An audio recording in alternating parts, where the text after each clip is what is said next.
वह चीज़, वो ध्येय, वो विषय धीरे धीरे समझ में आने लगता है। चाहे वो साधारण से साधारण वस्तु हो, वो समझ में तभी आती है जब उस पर हम ध्यान देते हैं। और कठिन से कठिन विषय भी समझ में तभी आता है जब हम उस पर ध्यान देते हैं। इसका उल्टा कर लो, जिस चीज़ पर हम ध्यान नहीं देते, चाहे वो कितनी भी साधारण चीज़ हो, वो समझ में नहीं आती। आप अपनी इस मूल्यवान वस्तु को पहचानिए, और इसमें सभी को प्रभु ने बराबर रखा है, दिया सबको है। मैं प्रवचन में कई विषयों का ऐसा उल्लेख कर चुका हूँ जिसमें प्रभु की ओर से सभी के साथ बराबरी की गई है ना। कर्म का अधिकार सभी को है ना। आदर करने का अधिकार सभी लोग के पास है, सभी लोग एक दूसरे का आदर कर सकते हैं। बहुत सारी स्वतंत्रता हमको प्राप्त है। हमारी विडंबना ये होती है कि जहाँ हमारी स्वतंत्रता है उसका मूल्य हम बहुत बार नहीं समझते। ये मूल्यवान को मूल्यवान नहीं समझते, और जो बिल्कुल ही सस्ती सी कोई चीज़ है लेकिन वो चूंकि दूसरे के पास है या मेरे पास कम से कम नहीं है, तो बस वो मूल्यवान है। तो विडंबना ये है कि प्राप्तस्य उपेक्षा, अप्राप्तस्य अपेक्षा, है ना। मनुष्य जाति की विडंबना ये है कि जो प्राप्त है उसकी उपेक्षा करते हैं, जो नहीं प्राप्त है उसकी अपेक्षा करते हैं। तो प्राप्त का उपयोग नहीं हो पाता क्योंकि उसकी उपेक्षा कर दी, और जो अप्राप्त है उसकी अपेक्षा करने से अभाव की अनुभूति निरंतर होती रहती है कि मेरे पास ये चीज़ नहीं है। बस ये अभावानुभूति को ही दारिद्र्य बोलते हैं, अभावानुभूति को ही दैन्य बोलते हैं। इच्छा क्या बताती है आपको? इच्छा किसकी होती है? प्राप्त की या अप्राप्त की? अप्राप्त की। तो इच्छा का षड्यंत्र ये है कि हमको वो हमेशा ही यही बताती है कि ये चीज़ आपके पास नहीं है। चाहे आप समृद्ध हो, समर्थ हो, है ना, प्रभु की ओर से आपको बहुत कुछ मिला है, लेकिन इच्छा उस सारे ही मिले हुए के ऊपर पर्दा डाल के केवल जो नहीं है उसका ध्यान कराती है। माने इच्छा अभावानुभूति का कारण बनती है। ये ऐसी सच्चाइयाँ हैं जिसको कोई नकार नहीं सकता। अच्छा, शंकराचार्य जी महाराज ने कहा, को आ दरिद्र, दरिद्र कौन है? उपदेश शास्त्री में ये प्रश्न आया, को आ दरिद्र है? बोले यस्य विशाल तृष्णा। कौन दरिद्र है? बोले जिसकी तृष्णा विशाल है। बोले वो तो प्रगति की निशानी है। देखो, समाज के जो अपने मापदंड हैं वो अलग अलग होते हैं। तो बोले तृष्णावान होना तो प्रगति का चिन्ह है। बोले प्रगति भले हो जाए लेकिन वो रहेगा दरिद्र, क्योंकि उसको अनुभूति प्राप्त की नहीं होगी। उसके हाथ में जो चीज़ आएगी वो अभाव ही होगा। वो अरबपति हो जाने पर अरबपति होने का अनुभव नहीं कर पाएगा। उसके साथ अभावानुभूति हमेशा संलग्न होगी, और अभाव की अनुभूति ही दारिद्र्य है। ये फितरत, ये माया महारानी का षड्यंत्र कि समृद्ध को भीतर से दरिद्र रखना नहीं। अच्छा, और अगर प्रभु का कोई कृपा पात्र हो गया, उसके जीवन में आ गया संतोष, तो संतोष हमेशा भावानुभूति ही कराता है। यही उसका सबसे बड़ा गुण है, भरे हुए का अनुभव कराता है। संतोष की परिभाषा क्या है? समजात अलम प्रत्ययः। समजात अलम प्रत्ययः, जब किसी के हृदय में यह अनुभूति जन्म ले ले कि जितनी मेरी आवश्यकता है उससे अधिक मेरे पास है। ठीक। इस अनुभूति का, इस प्रत्यय का नाम संतोष है। संजात अलम, अलम माने बस, बस बहुत हो गया। अलम हसितेन, अलम हसितेन माने बहुत हो गया, आप बहुत मत हंसो, ऐसे बोलते हैं। अलम व्यायामेन, अब बहुत व्यायाम हो गया, बस करो। तो अलम भोजनेन, अब भोजन बहुत हो गया, भीतर से आने लग जाता है, बस बस। तो इस प्रत्यय की जो उत्पत्ति है ना, उसी का नाम है संतोष। भर गया, ये बाहर वाला तय नहीं कर सकता। भोजन करते समय घंटी भीतर से बजती है नहीं कि बस। अब उसके बाद कोई दे तो लगता है कि ये ज़्यादा हो गया। बोले किसने बताया आपको कि ज़्यादा हो गया? बोले मैं खुद जानता हूँ। और खुद कैसे जानते हो भाई? मैं बताऊँगा तब जानोगे। बोले नहीं, कल तो आपने 5 रोटी खाई थी, आज 2 क्यों खाई? अरे भाई कल का बस वो था, आज का बस ये है। इसका कोई बाहरी मापदंड, बाहरी कसौटी नहीं हो सकती, भीतर से आना चाहिए। तो यह प्रत्यय भीतर से आता है बस। जिसके हृदय में ये प्रत्यय आ गया, प्रत्यय माने वृत्ति, प्रत्यय शब्द का अर्थ समझना, प्रत्यय माने वृत्ति। तो यह प्रत्यय जिसके भीतर उत्पन्न हो गया, इस प्रत्यय का जिसके भीतर जन्म हो गया, बस वो संतोषी है, धन्य है वो। तो बोले जब आवे संतोष धन है, सब धन धूरी समान। क्यों? तो नहीं चाहिए। तो मानो इतना भोजन रखा हो, बड़े बड़े पात्रों में भोजन रखा हो और आपका बस हो गया, तो बोलो आपको क्या लगता है फिर? सब रहने दो। ये मनुष्य का ये बौद्धिक दुर्भाग्य कहिए, उसकी एक बौद्धिक त्रुटि कहिए, बौद्धिक दुर्घटना है उसके जीवन में, जब वो प्राप्त की उपेक्षा करता है और अप्राप्त की अपेक्षा करता है। और ये मज़ा ये है कि ये जीवन भर चलता है। पश्यन् नपि न तु पश्यति मूढ़ा, माने दिखाई देता है, कई बार बोलने पर समझ में भी आता है। हम जब दूसरे से कहते हैं तो हमको भी समझ में आता है, दूसरे को भी समझ में आता है, लेकिन इस बात पर भरोसा नहीं किया जा सकता कि मेरे ही मन में ये ना हो जाए। हो जाएगा, संभव है। बहुत सावधान व्यक्ति रहे तो कम होता है, लेकिन होता रहता है, होता रहता है। अब देखो, कर्म स्वातंत्र प्राप्त है, उसकी उपेक्षा। ध्यान देने की, अभी आपने ध्यान दिया ना, तो ध्यान देने का स्वातंत्र और अधिकार प्राप्त है, लेकिन उसकी उपेक्षा है। किसकी अपेक्षा है? बोले किसी दिन बिजली चमकनी चाहिए। कहाँ? वो भी मस्तिष्क में। मस्तिष्क में कभी चमक जाएगी, कोई हाथ रख दे, शक्तिपात कर दे। दुनिया में हर तरह के विचार सुने जाते हैं, तो सारे ही विचार आदरणीय तो नहीं होते। कई बार उन विचारों का क्या सही सही में अर्थ है, ये भी हम समझते नहीं।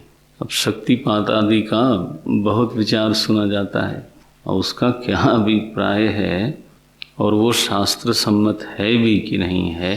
अगर वो शास्त्र सम्मत है तो वहाँ शास्त्र की इच्छा क्या है, उन सब चीज़ों को नहीं समझना है। जो प्राप्त है वो छूट गया। ये उपयोग से वंचित और दारिद्र्य से समृद्ध। आप समझते हो ना, उपेक्षा करने से प्राप्त का उपयोग नहीं कर पाते, और अपेक्षा करने के कारण अभावानुभूति होती है और फिर दरिद्र बने रहते हैं। क्योंकि अभावानुभूति का ही नाम है क्या?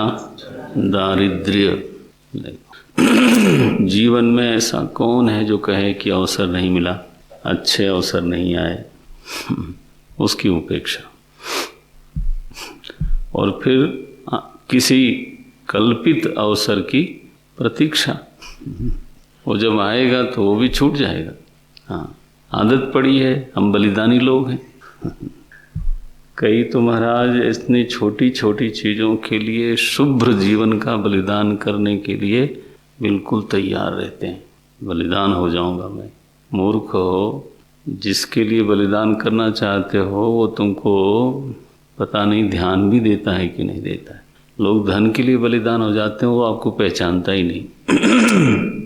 नहीं, व्यक्ति के लिए बलिदान हो जाते हैं, जब उसका काम आता है तो अब उसकी प्रायोरिटी बदलती है। बड़े से बड़े व्यक्ति की प्रायोरिटी माने प्राथमिकता बदल जाती है। तो ये मूर्खता को बलिदान की संज्ञा क्या मत दो, उपयोग करो। सो आज जो विषय हम लोगों के सामने है वो है एक उपहार है प्रभु का, उसका उपयोग करना, उसको समझना। क्या उपहार है? ध्यान की सामर्थ्य। देखो, किसी ने शरीर पर ध्यान दिया, उसके रोगों के होने पर ध्यान दिया, तो मेडिकल साइंस का जन्म हुआ। मेडिकल साइंस जो है ना, वो लेबोरेटरी में नहीं जन्मी, वो जन्मी ध्यान से। किसी ने पृथ्वी के परिवर्तनों पर ध्यान दिया तो भूगोल का जन्म हुआ। किसी ने मनुष्य जाति के परिवर्तनों पर ध्यान दिया तो इतिहास का जन्म हुआ। खोज की कि आखिर मनुष्य इस समाज में यहाँ ऐसा क्यों है, वहाँ ऐसा क्यों है। तो देखो, मनुष्य जाति किन किन मोड़ों से गुजरी है, कैसे शहर बने, क्यों ऐसे ही बने। जब लोगों ने, ये आदमी ऐसा ही कपड़ा क्यों पहनता है, ऐसी भाषा क्यों बोलता है, तो ध्यान दिया तो इतिहास का जन्म हो गया। नक्षत्रों पर ध्यान दिया तो खगोल का जन्म हो गया। रसायनों पर ध्यान दिया तो केमिस्ट्री बनी। दुनिया में मैंने निवेदन किया, मनुष्य जाति को जो भी कुछ आज प्राप्त है वो केवल एक चीज का प्रसाद है, उसका नाम है ध्यान। लोग इस पर ध्यान नहीं देते तो उसकी कीमत भी नहीं समझते। न्यूटन को लॉ ऑफ ग्रेविटी मिल गया, कैसे मिला? ध्यान देने पर मिला, और कोई तरीका ही नहीं। कोई और विधि नहीं है कि आपको कुछ भी प्राप्त हो। ध्यान न हो तो आपके सामने करुणामय प्रभु खड़े हों, हाँ, और आप नहीं देखोगे। सब कुछ देने में समर्थ वरदानी प्रभु खड़े हों, नहीं देखोगे। ध्यान नहीं तो कुछ नहीं। ध्यान दो तो कंकर जो है वो शंकर है ही है, कंकर शंकर है। ये लोगों को सिद्धियां हो जाती हैं। संभालो इस संपत्ति को, शायद कभी काम आ जाए ये बातें, इसलिए रख लो, देख लो। तो हमारी तो दोहरावन हो जाती है, तो उन विचारों से फिर से एक बार प्रेरणा हो जाती है। आपको लाभ हो जाए तो अच्छा है, ना होवे तो भी अच्छा है। हम ऐसे ही मान के चलते हैं, आग्रह है नहीं। क्योंकि बहुत लोग इस बात पर भी क्या ध्यान नहीं देते। हाँ, वंचिता। अच्छा भाई, तो यह जो ध्यान है वो मिला तो सबको है, लेकिन दो जिम्मेदारी हमारी कर दी भगवान ने। ध्यान आपको बाजार से नहीं लाना है, वो चीज़ आपके पास है, लेकिन दो चीज़ें हमारे जिम्मेदारी में आई। क्या हैं वो? किस पर ध्यान देना, ये स्वातंत्र हमारा है। ये चयन का स्वातंत्र आपका है, आपके विवेक का दायित्व है कि आप किस पर ध्यान देते हो। दूसरा, कितनी देर तक देते हो, उसमें जो स्टेमिना बिल्डिंग है वो हमारा दायित्व है। क्योंकि एक बच्चा भी ध्यान देता है, जब टीचर कहता है ना, छड़ी मेज पर मार के बोलता है ध्यान दो, अटेंशन प्लीज, तो सारे बच्चे ध्यान देते हैं। लेकिन जब तक फिर टीचर पढ़ाना शुरू करता है, हाँ, तब तक उनका ध्यान कहाँ गया उनको मालूम नहीं। तो बाल बुद्धि है ना, या बालक की जो चंचलता है उसका क्या अभिप्राय है कि वो किसी भी विषय में बहुत देर तक अपने ध्यान को नहीं रख पाता। ये असमर्थता उसमें है, बच्चा है। और अगर दीर्घ काल तक कोई चुने हुए विषय में ध्यान को रख पावे तो वही ध्यानी है, उसी को हम ध्यानाभ्यासी बोलते हैं। वो खुली आंख से करने में कोई दिक्कत नहीं। न्यूटन ने आंख बंद करके ही ध्यान नहीं किया, जो उसका विषय उसने चुना उसका ध्यान उसको सोते समय भी बना रहा। देखो, चलते फिरते, खाते पीते, बात करते हुए कहीं न कहीं मन की पृष्ठभूमि में वो ध्यान बना रहा। ऐसी तन्मयता बनी, दीर्घ काल तक वो ध्यान करता रहा तो जो प्रकृति का रहस्य छिपा हुआ था, जिसके ऊपर आवरण पड़ा हुआ था, वो आवरण हट गया। किसने हटाया? ध्यान ने हटाया। हाथ से नहीं हटा सकते। आर्किमिडीज ने घनत्व का सिद्धांत खोजा। खोजा माने क्या किया? ध्यान किया। उसको एक विषय दे दिया गया कि ये दो मुकुट हैं और इसमें किसी भी प्रकार का विकार किए बिना आपको पता करना है कि कौन सा इसमें सोने का है, क्योंकि चित्रकारी इतनी सुंदर है कि इसको आप किसी भी तरह से बिगाड़ नहीं सकते। और दोनों की चित्रकारी एक जैसी, रूप रंग एक जैसा, केवल धातु की पहचान करनी थी। अब वो कैसे करे? कसौटी भी नहीं लगानी है। अरे अब उसको निरंतर इस बात का ध्यान ध्यान ध्यान चलता रहा। यहाँ तक कि जब वो टब में घुसा नहाने के लिए, तब भी वो ध्यान ही कर रहा था। देखो, ये महिमा है ध्यान की। जैसे ही घुसा, पानी छलका और महाराज भागा, वो मिल गया, ऐसा बोला उसने, यूरेका। इसी उस समय मिल गया। किसने मिलाया? तो ये पश्यन्नपि न तु पश्यति मूढ़ा। दुनिया में सारे दृष्टांत ध्यान के ही हैं, लेकिन नहीं, हम लोग वही बंदर वाला ध्यान, कभी वहाँ कभी वहाँ, कभी वहाँ कभी। इस धरोहर को, इस थाती को, इस संपत्ति को, प्रभु के दिए हुए इस उपहार का सम्मान करो, तिरस्कार मत करो। क्या सम्मान है उसका? तो ध्यान के विषय का सही चुनाव करें और ध्यान दीर्घ काल तक उस चुने हुए विषय में रख सकें, इस सामर्थ्य का विकास करें। वो कैसे विकास होगा?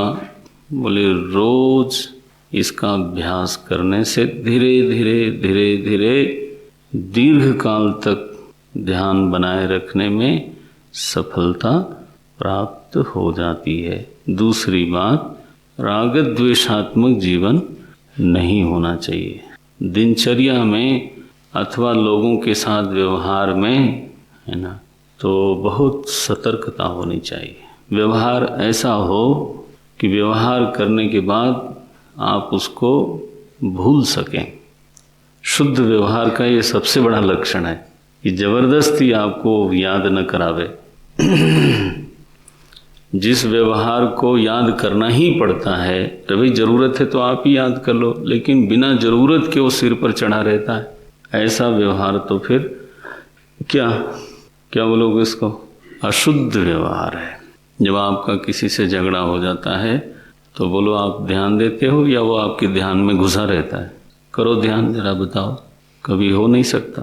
किसी के साथ राग लगा बैठे, अब आप चाहो भी तो देखो, दूसरी तरफ ध्यान देने के लिए वो उपलब्ध ही नहीं है।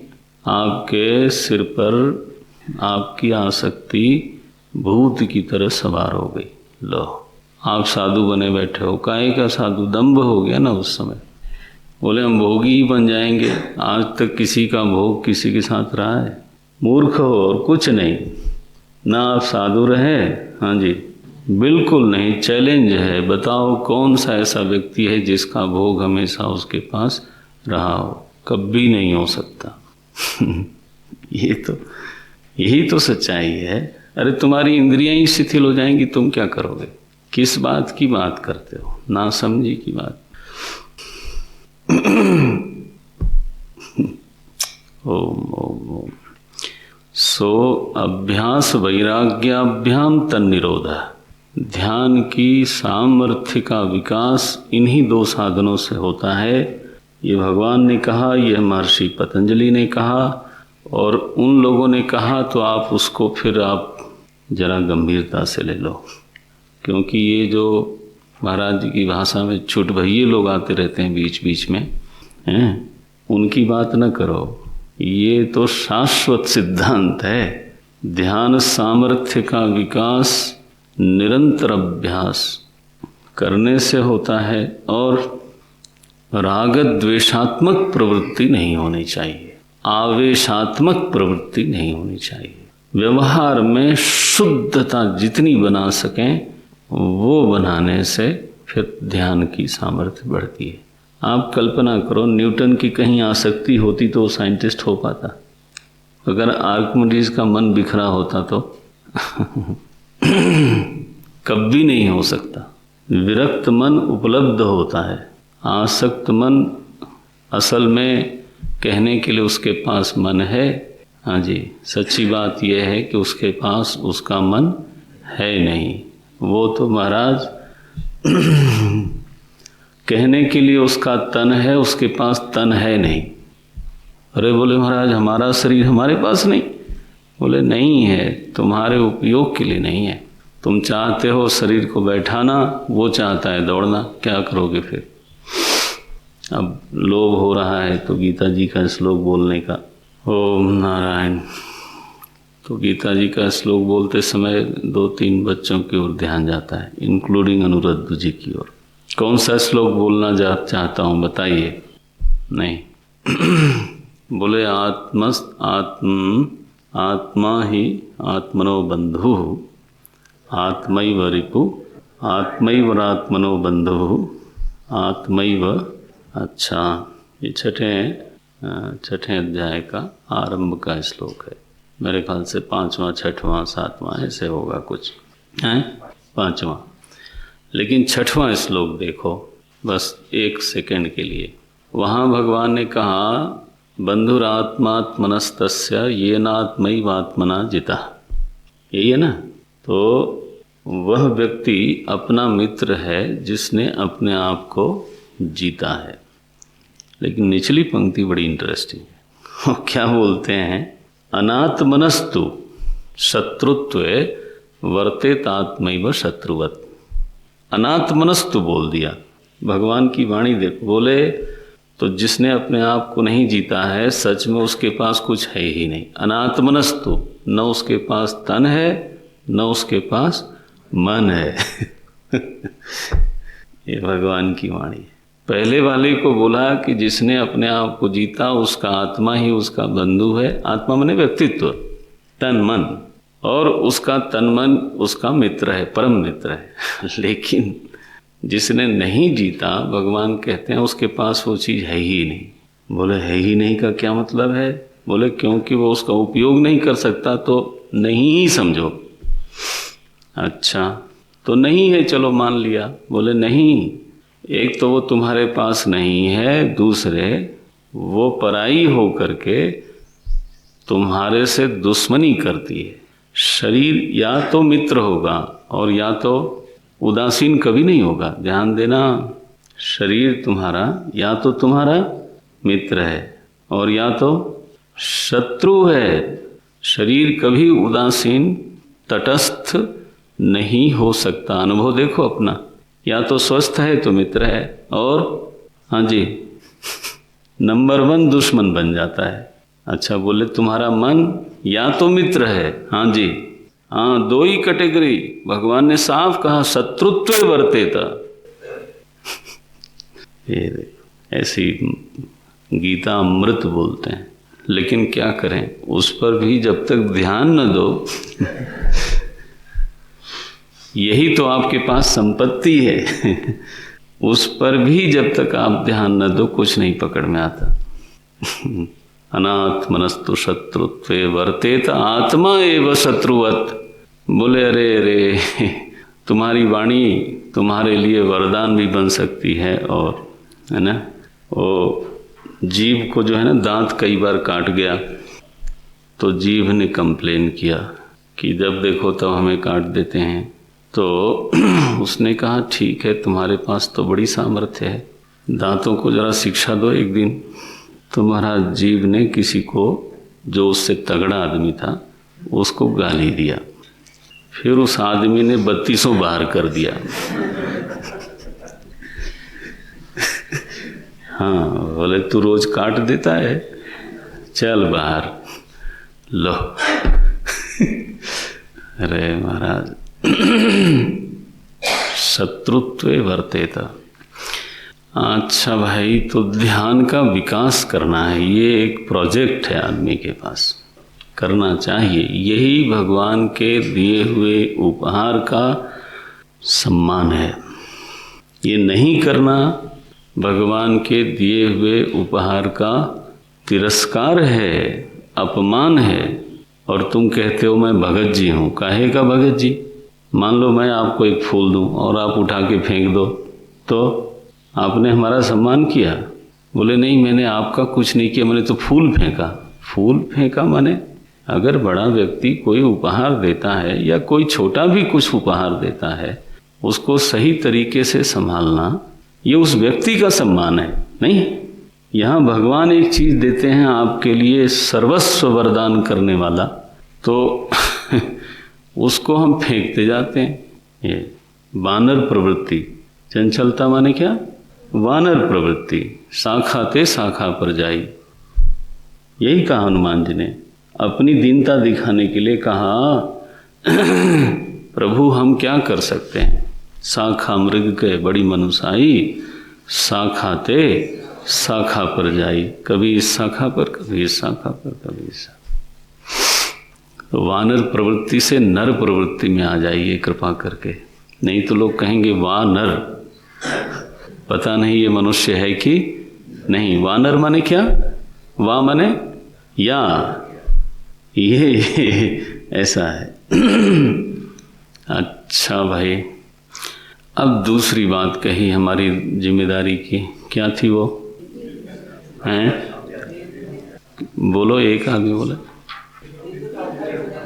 नहीं, वो तो बोल दिया मैंने, वही तो बोला मैंने भाई। अभ्यास से सामर्थ्य बढ़ती है, शुद्ध व्यवहार से सामर्थ्य बढ़ती है। देखो आपने ध्यान नहीं दिया। हाँ, किस विषय पर ध्यान करना। देखो हम भी अगर आपकी तरह बोलते जाएं तो पता चला कहीं का कहीं बह गए, तो आप अपनी सामर्थ्य, यही मैं कह रहा हूँ, आप अपनी सामर्थ्य बढ़ाइए। पुस्तकस्था से कुछ नहीं होगा। पुस्तकस्था माने कॉपी में लिख लिया, तो लिख तो लिया, लेकिन वो क्या करोगे उसको? 2 दायित्व बताया था ना। एक है दीर्घ काल तक ध्यान को विषय में रख सकें, ये सामर्थ्य, स्टेमिना बिल्डिंग एक है। दूसरा है ध्यान के विषय का चुनाव, ये हमारा दायित्व है। अगर आप वो दायित्व नहीं निभाते हो तो ये ध्यान आपके लिए बिल्कुल अभिशाप हो जाएगा। बोले महाराज ये क्या बोल गए आप? बोले ये भस्मासुर है महाराज। गीता जी में एक ध्यान बताया, उसका परिणाम है सर्वनाश। गीता जी में बताया। देखो, ध्यायतो विषयान। देखो, धर्म से विरुद्ध कोई विषय हो, विषयान शब्द का अर्थ जरा ध्यान में रखना। ये नहीं कि किसी भी विषय पर ध्यान ही न दें, तब तो फिर आँख नाक कान सब फोड़ो, है ना।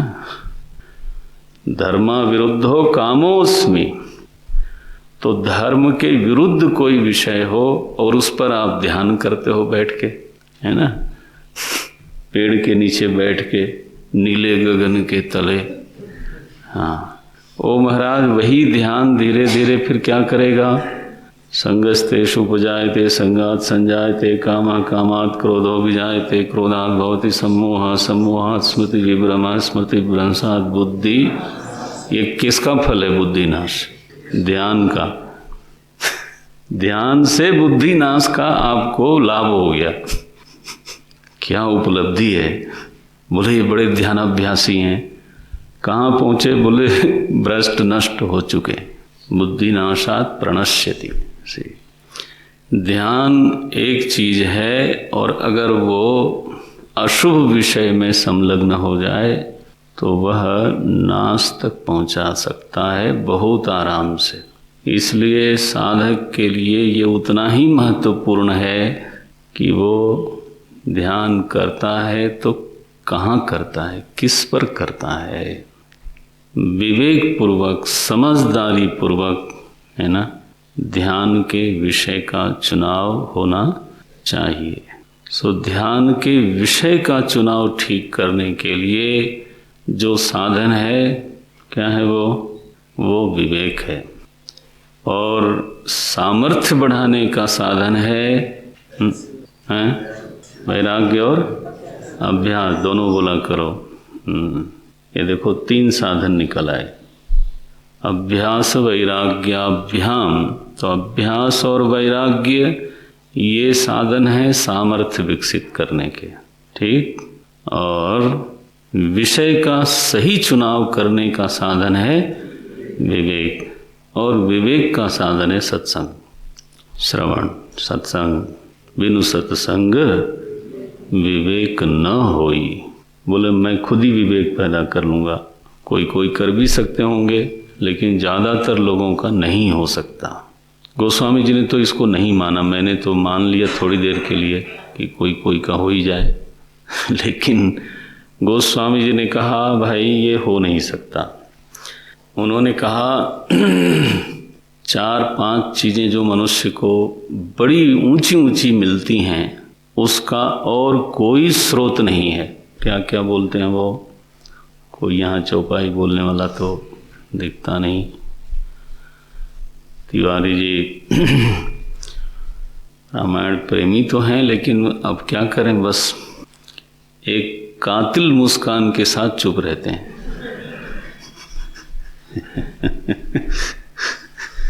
क्या है मति कीरति गति भूति भलाई, 5 चीजें दुनिया में, 5 चीजें आदमी के लिए बहुत कीमती। मति, कीरति, कीर्ति माने यश, गति सदगति, भूति माने वैभव, और भलाई माने तो फिर श्रेय। श्रेय माने मुक्ति, आत्मा में विश्राम। बोले ये 5 चीजें, क्या गोस्वामी जी की पंक्तियां हैं महाराज। मति कीरति गति भूति भलाई, जो जेहि जतन जथा विधि पाई, सो जानब सत्संग प्रभाऊ, लोकहु वेद न आन उपाऊ।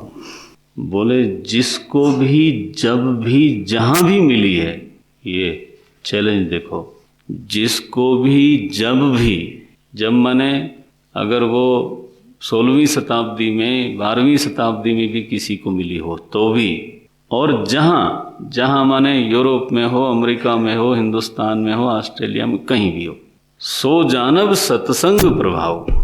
बोले ये 5 चीजें और कहीं से आती ही नहीं हैं। लोकहु वेद न आन उपाऊ।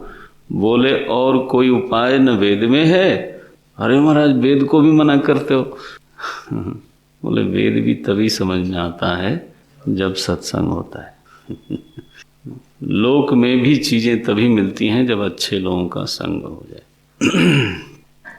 लोक कहूँ वेद न आन उपाऊ। बहरहाल तो सत्संग को संभालो, विवेक को संभालो, और ध्यान के सही विषय का चुनाव होवे तो समझो प्रभु के उपहार का हमने सम्मान किया। और दूसरे, ध्यान को दीर्घ काल तक चुने हुए विषय में रखने की क्षमता, रखने की सामर्थ्य का विकास करें, अभ्यास से और शुद्ध व्यवहार से। बस ये प्रभु के उपहार का सम्मान है। ऐसा किसी धन्यभागी के जीवन में बन जाए तब उसके लिए यह आदेश सार्थक हो जाएगा। क्या? समाधिम सर्वदा कुर्यात। नहीं तो उसके सिर पर से क्या बोलते हैं, bouncer. It will be full task for him, क्योंकि हो सकता है इस वाक्य पर भी ध्यान न जाए उसका। समाधिं सर्वदा कुर्यात्। बोले महाराज सर्वदा कैसे करें, कितनी देर तक आंख बंद करेंगे? बोले नहीं, दोनों करना है, हृदये वा अथवा बहिः। तो हमने जो आरंभ किया था विषय का एक बार फिर ध्यान में ले लें। क्या विषय का आरंभ किया था वो तो आपके ध्यान में, क्या बोलूं, है कि नहीं? हमने कहा था, कोई बोल दे तो, ने कहा था ध्यान ज्ञान के बिना भी होता है और ज्ञान के बाद भी होता है। आरंभ यहाँ से किया था, ठीक है। ये आपकी क्या बताऊँ, मैं परीक्षा तो नहीं ले रहा हूँ, मेरी आशा अपेक्षा हो जाती है कि मैं बोलूं और ऐसे ही बोलूं तो वो ठीक नहीं है। आपको धीरे धीरे वो क्या बोले, साथ चलने की सामर्थ्य जुटानी पड़ेगी। अब देखो कापी पलटने से तो होगा नहीं, यहाँ होना चाहिए था, इधर होना चाहिए था, पी जाए आदमी और धारण कर ले, इतना सामर्थ्य होना चाहिए। तो बोले कि ध्यान के बिना, माने ज्ञान के बिना जो ध्यान है और ज्ञान के बाद जो ध्यान है, दोनों का फल अलग अलग है। इसको समझ लो। ध्यान का विषय चल रहा है, भगवान ने 12वें अध्याय के तो 12वें श्लोक में मेरे ख्याल से ये बात कही है, श्रेयो ही ज्ञानम अभ्यासात्। यही है ना, श्रेयो ही ज्ञानम अभ्यासात् ज्ञानात् ध्यानम विशेष्यते। तो भगवान ने कहा कि ज्ञान जो है अभ्यास से श्रेष्ठ है। क्या मतलब? कि ज्ञान के बिना जो अभ्यास हो रहा था, ध्यान हो रहा था, उससे बेहतर है, उससे श्रेष्ठ है क्या? ज्ञान। लेकिन केवल बौद्धिक निश्चय रह जाए और वो अपने व्यक्तित्व से एक रूप न हो जाए, है ना, कोने में एक निश्चय पड़ा रहे, आपके साथ उसकी एक रूपता न होए, तो फिर उसका लाभ पूरा नहीं होता। इसलिए बोले ज्ञानात् ध्यानम विशेष्यते। देखो क्या बोलते हैं प्रभु, अभ्यासात् ज्ञानम, लेकिन ज्ञानात् ध्यानम। ये तो ज्ञान बीच में रखा भगवान ने। ज्ञान के पहले जो ध्यान है उसका नाम रखा अभ्यास, और ज्ञान के बाद में जो ध्यान है उसको कहा ध्यान। तो दो तरह के ध्यान गीता जी में हो गए, ज्ञान पूर्वक ध्यान, ज्ञान के बिना ध्यान। बोले महाराज ज्ञान के बिना ध्यान अगर करा जाए तो सीधे बैठ करके संप्रेक्षनासिकाग्रम स्वम, इस तरह से हमें करना पड़ेगा, धारणा करनी पड़ेगी, षट चक्र का ध्यान करना पड़ेगा। तो वो सब ध्यान का फल क्या है? भगवान वो नहीं बोलते। भगवान बोलते हैं मेरे ख्याल से 13वें 14वें श्लोक में होगा ये, 6ठे अध्याय के, जहाँ भगवान बोलते हैं उपविश्य आसने युंज्यात। कौन सा है?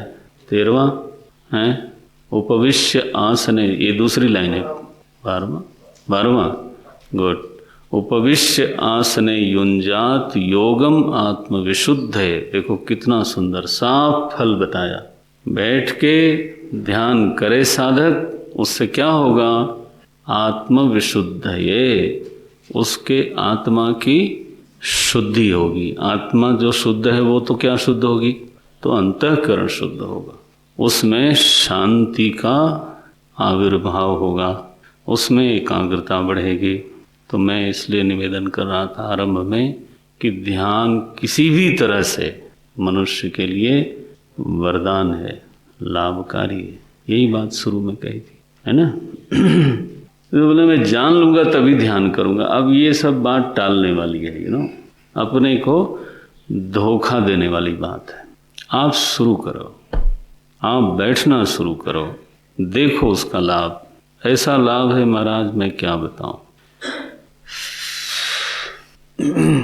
प्रभु की इतनी कृपा है, संतों का आशीर्वाद रहा, तो वो तो घर पे ही शुरू करवा दिया संत ने। बोले शुरू करो, कल से शुरू करो। मैंने शुरू, उसका लाभ है, मैं बोल सकता हूँ, इतना लाभ है जो आप सोच नहीं सकते। क्या बोलते हैं, देखो एक आदमी शाम तक व्यवहार करते करते तो शारीरिक रूप से मानसिक रूप से थक जाता है। इसको समझ लेते हैं। चलो, जब थक जाता है तो प्रायः उसका मन एक बिंदु पर पहुंचता है जहां झुंझलाहट की संभावना क्या ज़्यादा रहती है, इरिटेबल होता है। सुबह उतना नहीं, अगर सुबह कोई ज़ोर ज़ोर से बोलने लग जाए तो लोग बोलते हैं क्या सुबह सुबह शुरू हो गए भाई, चुप रहो। इसका मतलब है सुबह प्रायः लोगों का मन शांत होता है, लेकिन शाम तक महाराज वो फिर झुंझलाहट की स्थिति में आ जाते हैं, इरिटेबिलिटी बढ़ जाती है, इरिटेबल मूड होता है। अब अगर एक बार सच में इरिटेबल हो जाए, कोई झुंझलाहट की मनोभूमि पर पहुंच जाए, उस समय महाराज एक माचिस लगाने की बस ज़रूरत है। बस आप एक बात कहिए, फिर देखो फ्लेयर अप हो जाएगा। तो मैं कहता हूँ जब हमारा मन ऐसे लेवल पे पहुंच जाए तो एक घर में या कमरे में एक वो कुछ लेवल रखना चाहिए और पीठ पर लगा लेना चाहिए, हाईली इन्फ्लेमेबल, अत्यधिक ज्वलनशील पदार्थ। वो पेट्रोल के टैंक्स पे वो लिखा रहता है हाईली इन्फ्लेमेबल। तो ये जो आदमी है ना, वो उस समय हाईली इन्फ्लेमेबल है, वो दूर रहे, बाकी लोग बच जाएंगे। सोने से वो जो झुंझलाहट है वो धीरे धीरे कम हो जाती है। प्रकृति की व्यवस्था है।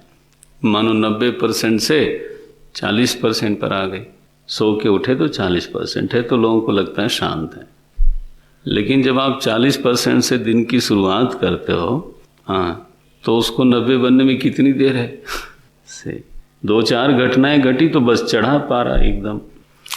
ध्यानाभ्यासी जो व्यक्ति है वो शाम तक 45 पहुंचता है, 90 नहीं, क्योंकि शुरुआत उसने सुबह ध्यान भजन से की, तो सोने से जो लाभ हुआ था उसमें भजन से और लाभ हुआ, घट गया।